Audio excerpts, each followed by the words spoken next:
কৃষ্ণ কৃষ্ণ হৰি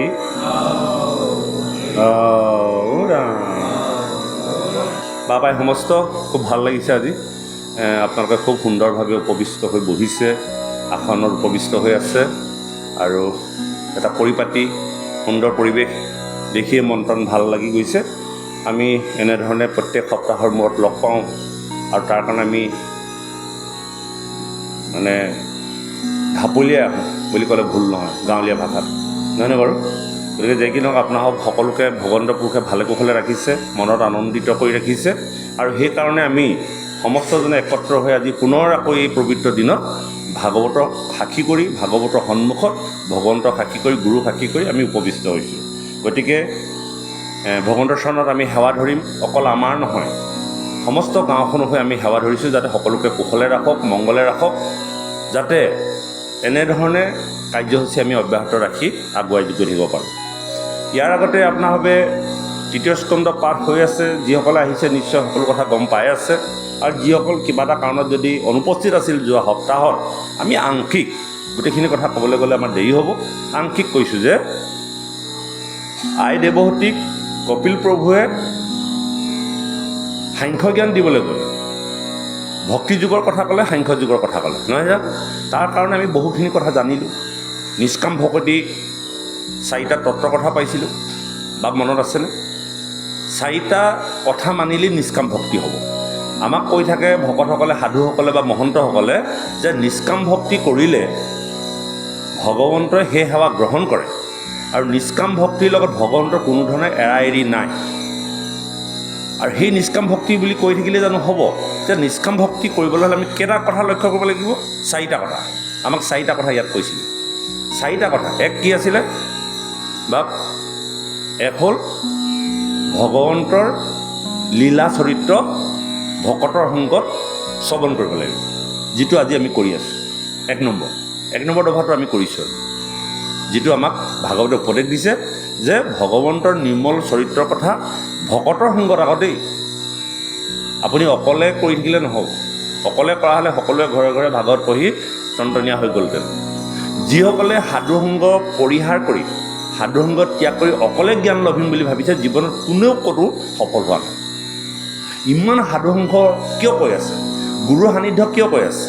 নহয়নে বাৰু? চাবচোন, আজি আমি আমাৰ সেৱা অনুষ্ঠানবিলাকত যি প্ৰসাদ আমি ভগৱন্তৰ চৰণত অৰ্পণ কৰোঁ আৰু সেই প্ৰসাদ অৰ্পণ কৰাৰ পাছত আমি সমস্ত ভকত বৈষ্ণৱে একত্ৰ হৈ সকলোৱে মুখামুখিকৈ ঔহৰি ওৰাং কৰি প্ৰসাদকেইটা খালে যিটো তৃপ্তি পোৱা যায়, সেই একেখিনি প্ৰসাদ যদি আপুনি বজাৰৰ পৰা কিনি আনিলে খুব বেছি 20 টকা এটা খৰচ হ'ব, কিন্তু সোৱাদ পাবনে? বা তেনেধৰণে বনাব পাৰিবনে? নোৱাৰে। গতিকে সাধুসংগ অনুসৰা, শ্ৰৱণ কীৰ্তন কৰা পৰিহৰা পাখণ্ড আচাৰ। সাধুসংগলৈ আহিলেহে আপোনাৰ মোৰ সেই পাখণ্ডৰ আচাৰবোৰ যাব। সেইটো কিন্তু একদম বেষ্ট জানিব।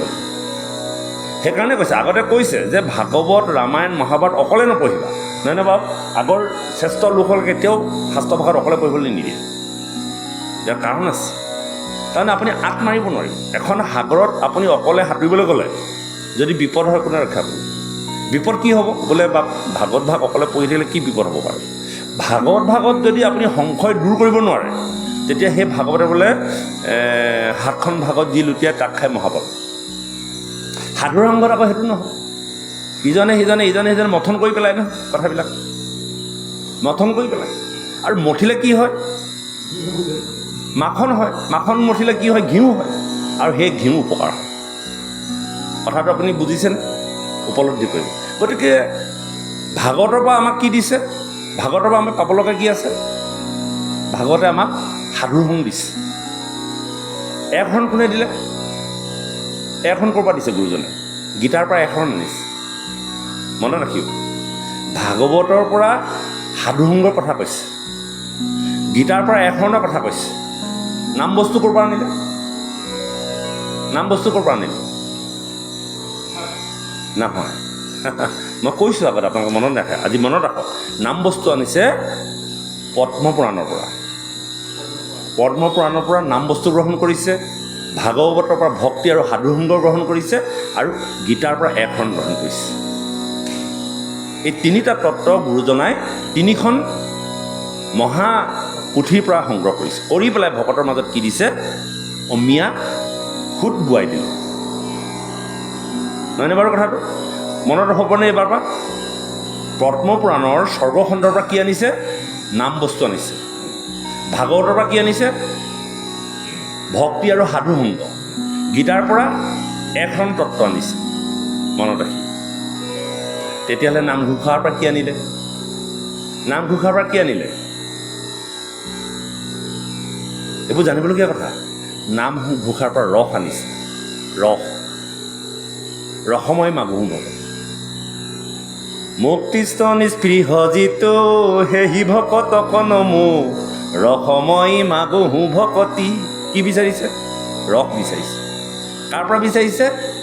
সেইজন ভকত যিজনে মুক্তিকো বাঞ্ছা নকৰে, সেইজন ভকতৰ পৰাহে ৰসময় ভকতিটো বিচাৰিছে। সমস্ত মস্তক মণি নিজ ভকতৰ বৈশ্য ভজ হেন দেৱ যদুপতি। চাৰিটা তত্ত্ব। এই চাৰিটা তত্ত্বই হ'ল চাৰি নাম, চাৰি বস্তু: গুৰুদেউ নাম ভকত, সত্য শস্য ক্ষেমাদয়া, ধৰ্মাৰ্থ কাম মোক্ষ, ভক্তি ৰস সাধু একশৰণ আৰু নাম বস্তু।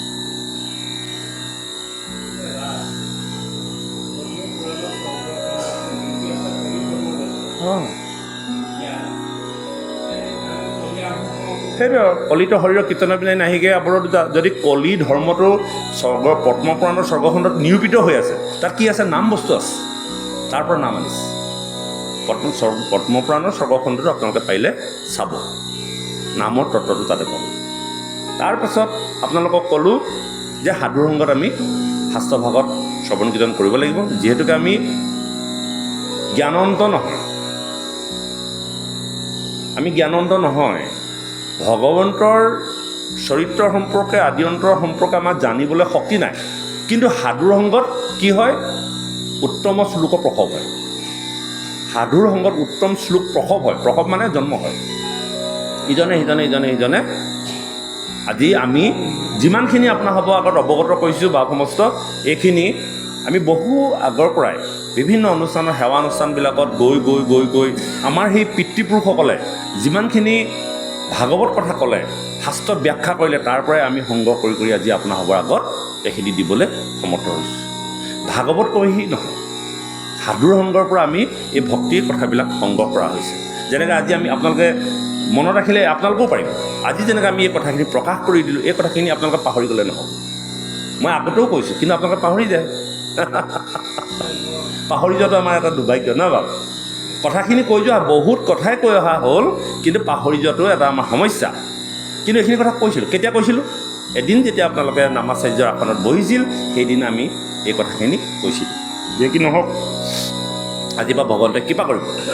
আৰু এই মাতৃদেৱহূতিক সাংখ্য যুগ আৰু ভক্তি যুগৰ কথা ক'বলৈ গৈ কি কথা আৰু ক'বলৈ বিচাৰিলে? যে জীৱৰ তামসিক গতিৰ কথা কৈছে। তামসিক গতি গতিকেইটা? তিনিটা: সাত্বিক গতি, ৰাজসিক গতি আৰু তামসিক গতি। আৰু এই তামসিক গতিৰ কথা ক'বলৈ গৈ বহু ধৰণৰ কথা আমাক ক'লে যে জীৱবিলাকৰ বিলয় কিহৰ কাৰণে হয়, কিহৰ কাৰণে বিলাই হয়। আৰু প্ৰত্যেক জীৱই আমি বিলয় হয়। বহু লোকে খুব সুন্দৰভাৱে সুখকৰ পথ হিচাপে মৃত্যুবৰণ কৰিছে। কথাটো বুজিছেনে? সুখকৰ মানে নাম গাই আছে, নামতে ঢলি পৰি তেওঁ মৃত্যুবৰণ কৰিছে। বাপজনে নাম প্ৰসংগ কৰি আহিলে, আহি ঘৰত পাই পাছদিনাখিনি শুনিছে বোলে বাপ গ'ল। এইবোৰ সুখকৰ পথ। কথা পাতি আছে ভকতসকলৰ লগত, বোলে বাপ যাওঁ, গ'ল। এইবোৰ সুখকৰ পথ। আৰু সেই কিছু জীৱই কি কৰিছে? জগতত বা সমাজত বহুত দেখুৱাই ভাল কাম কৰিলে দেখা দেখি বাহ্যিক দিশত, কিন্তু মৃত্যুৰ সময়ত সেই জীৱটোৱে বহু ধৰণৰ কষ্ট ভুগি তেওঁ মৃত্যুবৰণ কৰিব লগা হ'ল। কিয় হ'ল? আমাৰ মাজত প্ৰশ্ন হয়, বা আমি কেতিয়াবা দেখোঁ যে বাপজন বা আইগৰাকী সমাজত ইমান সুন্দৰকৈ কাম বন কৰে, ঘূৰে, সমাজৰ কামতেই ঘূৰি ফুৰে, নামো ঢেৰ গালে, নহয়নে বাৰু? শৰাই সঁফুৰাও সজালে, বিলনীয়াও কৰিলে, ৰান্ধনিও কৰিলে, বিভিন্ন যিমানখিনি সামাজিক কাম। কিন্তু মৃত্যুৰ সময়ত তেওঁ কিন্তু বৰ আলয়াখিনিকে মৃত্যুবৰণ কৰিল। ইয়াৰ পাছত এইখিনি কথা ক'বই আকৌ দেই, মই অকণমান আগতে কৈ দিছোঁ। গতিকে কিয় হয়, আমাৰ দৃষ্টিত তেওঁ সন্ত, আমাৰ দৃষ্টিত তেওঁ ভকত, আমি নেদেখাকৈ তেওঁ কি কৰি আছে, তেওঁ ভাৱনাখিনি কি সেইখিনিতো আমি নাজানো। বাহ্যিক এটা বস্তু, আভ্যন্তৰীণ এটা বস্তু। গতিকে আমি বাহ্যিকতকৈ আভ্যন্তৰীণটো যদি ক্লিয়াৰ কৰিব পাৰোঁ, বাহিৰ চাফা কৰাতকৈ ভিতৰখন যদি কেনেবাকৈ চাফা কৰি দিব পৰা যায়, তেতিয়াহ'লে আপোনাক সমাজে বা মোক সমাজে বহু তিৰস্কাৰ নিন্দা কৰিলেও কিন্তু আপুনি সুখকৰ মৃত্যুৰ পথটো বাছি ল'ব পাৰিব। আমি এতিয়া কাকো চিনি নাপাওঁ, আমাৰ সেইখিনি আমাক শক্তি দিয়াই নাই। দেৱৰ্ষি নাৰদে যেতিয়া ভগৱন্তৰ চৰণলৈ গৈছিল, মই কৈছিলোঁ আপোনালোকক, আকৌ কওঁ মনত থাকিবৰ কাৰণে, ভাল লাগিব কথাবিলাক। বোলে দুনাই দুনাই কৰো নমস্কাৰ কৰা প্ৰভু আমাকৰ কথা, আমি দুনাই দুনাই কথাবোৰ পাতিবই লাগিব, তেতিয়াই মনত ৰ'ব। হনুমন্ত ভকত গ'ল, প্ৰভুৱে ধুনীয়াকৈ লিষ্ট এখন লৈ আছে। প্ৰভু বোলে হাতত কি লৈ আছে, বোলে ভকতসকলৰ মই লিষ্ট এখন বিচাৰিছোঁ, বোলে চাব পাৰিম নেকি? বোলে কিয় নহয় বা, ভকতৰ লিষ্টে চালে আৰু হনুমন্তৰ নামটো 1 নম্বৰতে আছে আৰু নাৰদৰ, দেৱকী নাৰদৰ। আমাৰ মানে কি হয়, এই কেতিয়াবা ৰিজাল্ট চাবলৈ গ'লে তেনেকুৱা এটা হয়। তেওঁ প্ৰথমতে যিসকল চোকা ল'ৰা তেওঁলোকে 1 নম্বৰটো চায়, আৰু 1 নম্বৰটো যদি তেওঁ কেনেবাকৈ ফাৰ্ষ্ট ডিভিজন পালে, বাকী বোলে মোৰ গাঁৱৰ বা মোৰ লগৰ আৰু কাৰোবাৰ আছিলে নাচায় আৰু তেওঁ দৌৰ মাৰিলে আৰু খবৰটো দিবলৈ লগালে। তেওঁতো ফাৰ্ষ্ট ডিভিজন পালেই, আৰু যে মই কাৰোবাৰ চাব লাগে, থাৰ্ড ডিভিজনো কোনে পালে তাকো চাব লাগে, এই নহয় তাৰমানে। ঠিক তেনেকৈ দেৱৰ্ষি নাৰদে যেতিয়া লিষ্টখন চালে, প্ৰথমতে যেতিয়া দেৱৰ্ষি নাৰদৰ পালে আৰু আনন্দত বোলে ভগৱন্তৰ মই 1 নম্বৰ লিষ্টত আছোঁ আৰু ভগৱন্তৰ একান্ত ভকত আৰু বিৰাট ফূৰ্তি আৰু গ'ল। আৰু গৈ যাওঁতে হনুমন্তৰ ৰাস্তাতে লগ পালে। বোলে বাপ এনেই কি কথা? বোলে মই ভগৱন্তৰ ঘৰলৈ গৈছিলোঁ, আৰু ভগৱন্তৰ ঘৰলৈ গৈ আজি বোলে সাংঘাতিক এটা কথা নহয়, ভগৱন্তে এখন লিষ্ট প্ৰস্তুত কৰিছে, আৰু সেই লিষ্টখনত কিন্তু মোৰ ভকতৰ প্ৰথম শাৰীটা আছে। হনুমানে লগে লগে দেৱৰ্ষি নাৰদক সেৱা কৰিছে। ভগৱন্তৰ তালিকাৰ 1 নম্বৰ ভকতজনক যেতিয়া মোৰ আজি দৰ্শন হৈ গ'ল, চাব দেই ভক্তৰ মানে ভাৱনাটো, আৰু হনুমন্ত প্ৰভুৱে লগে লগে দেৱৰ্ষি নাৰদক সেৱা কৰিছে। কাৰণ দেৱৰ্ষি নাৰদে ক'লে যে হেৰি নহয় হনুমানজী, যে আপুনিও এপাক চাই আহিবগৈ আপোনাৰ নামটো কিমান নম্বৰত আছে। তেতিয়া হনুমানজীৰ কথাখিনি চাওক, বোলে সেই দেৱৰ্ষি নাৰদ, মই চাবলৈ নাযাওঁ, আৰু আপোনাৰ যদি কেতিয়াবা সময় হয় আকৌ যদি যায়, যেনেকৈ ভগৱন্তৰ ভক্তৰ এখন লিষ্ট ওলাইছে, কিন্তু চাকৰো এখন লিষ্ট থাকিব।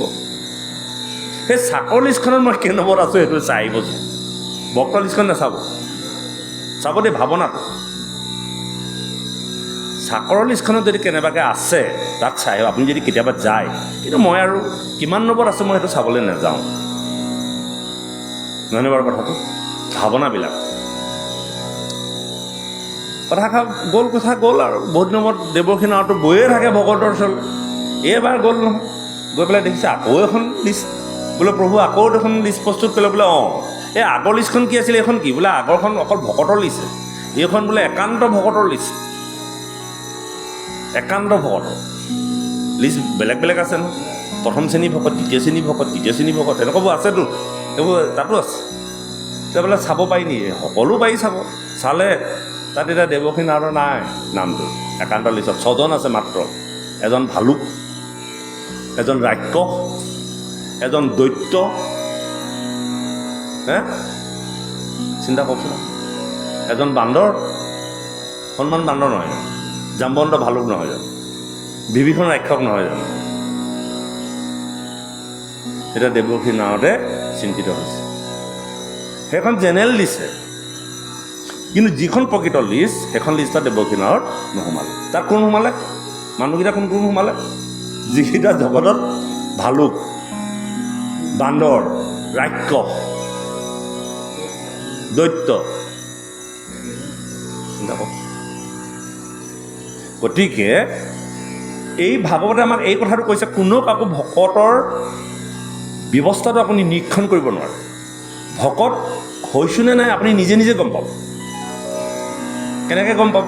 আমি যে কৈছিলোঁ 4টা তত্ত্ব আপোনাৰ লগত যদি আছে, তেওঁৰ লগত যদি আছে, আপুনি মোক চাব নালাগে, মই আপোনাক চাব নালাগে, নিজে নিজক চালে। 1 নম্বৰ নিষ্কাম ভকতৰ 1 নম্বৰ কাৰণটো কি আছিলে? সেইটোকে পাতিলোঁ, সেইটোতে আমি এৰিছিলোঁ সেইদিনাখন, যে ভগৱন্তৰ লীলাসমূহ সাধুৰ সংগত শ্ৰৱণ কীৰ্তন কৰিব লাগে। 2 নম্বৰ কি আছিল? সমস্ত ভূততে বিষ্ণু বুদ্ধি, অৰ্থাৎ মোক দেখিবা। মানে বাৰু কথাটো 3 নম্বৰটো কি আছিলে? জ্যেষ্ঠজনক সৎকাৰ কৰিবা, সমনীয়াজনক সমভাৱ দিবা আৰু কনিষ্ঠসকলক মৰম আৰু দয়া কৰিবা। গুৰুস্থানীয় লোকসকলক আমাতকৈ বয়সত যিমানখিনি ডাঙৰ তেওঁলোকক সৎকাৰ কৰিব লাগিব। সৎকাৰ মানে আতিথ্য, আহিলে আসনখন পাই দিব লাগিব। ভাৱনাটো মেইন দেই, পৰি সেৱা কৰাটো নহয়। আকৌ মনত ৰাখিব, দেখুৱাই আমি পৰি আপোনাৰ ভাৱনাটো আছে নে নাই? আপোনাৰ কাষত এজন ভকত বহি আছে বা সিজন আছে, আপুনি ভকতজনৰ প্ৰতি আপুনি ভাৱনাটোহে মেইন বস্তু। হাতটো এনেকুৱা কৰিলে হৈ গ'ল আৰু এই যে পৰি সেৱা কৰাটো নহয়। ভাৱনা মূৰটো দুৱাই দিব লাগে যে কেলৈ কৰিব লাগে? তেওঁৰ হৃদয়ত আত্মা আছে, মোৰ হৃদয়ত আত্মা আছে, আত্মাই আত্মাক নমস্কাৰ কৰিছে। সেইটোৱেতো 3 নম্বৰটো কি আছিলে? 4 নম্বৰটো কি আছিলে? আৰু 4 নম্বৰটো কি আছিলে? সকলো কৰ্ম ভগৱন্তৰ চৰণত সমৰ্পিত কৰি কৰ্ম কৰিব লাগে। আইসকলক কিন্তু মনত থাকে, আকৌ পটককৈ মনত পেলাই দিব পাৰে। মনত পেলাই দিব, কেতিয়াবা সুধিম, পাহৰি যাম। 4টা কথা কওক আকৌ, এইকেইটা বৰ ডাঙৰ কথা। এটা নিষ্কাম ভকতৰ চৰিত্ৰ। নিষ্কাম ভকতৰ চৰিত্ৰ। আপুনি আনক এতিয়া তেওঁ নিষ্কামী হৈছে নাই আপুনি দৰকাৰ নাই, আপুনি হৈছে নাই চালে হৈ গ'ল। এক হ'ল কি? সমস্ত ভূততে বিষ্ণু বুদ্ধি কৰিব লাগে, ঈশ্বৰ আছে বুলি জ্ঞান কৰিব লাগে। 2 নম্বৰ হ'ল শ্ৰেষ্ঠজনক সৎকাৰ কৰিব লাগে আৰু সমনীয়াজনক সমভাৱ ৰাখিব লাগে আৰু দৰিদ্ৰ আৰু কনিষ্ঠসকলক মায়া কৰিব লাগে, মৰম কৰিব লাগে। 2 নম্বৰ। 3 নম্বৰ হ'ল কি? সাধুৰ সংগত ভগৱন্তৰ শ্ৰৱণ কীৰ্তন কৰিব লাগে। 4 নম্বৰ কি আছিলে? সকলো কৰ্ম ঈশ্বৰতে অৰ্পণ কৰি কৰিব লাগে। সকলো কৰ্ম ৰাতিপুৱা পৰা গধূলিলৈকে প্ৰত্যেকটো ভগৱন্তৰ বাদে যাতে মই একো কাম কৰা নাই। এই 4টা। গতিকে খুব ভাল কথা আমাক কৈ গ'ল সেই 4টা কথা। আৰু তাৰপাছত আমাক ক'লে কি? 2টা কথা ক'লে আৰু বৰ ধুনীয়া ধুনীয়া কথাবোৰ কৈ গ'ল যে ভকততে মূৰৰ প্ৰতিমাটোত দেখি সেৱা কৰিবলৈ কৈছে। ভকততে মোৰ প্ৰতিমা, ঈশ্বৰৰ ৰূপটো ভকততে দেখিবলৈ কৈছে।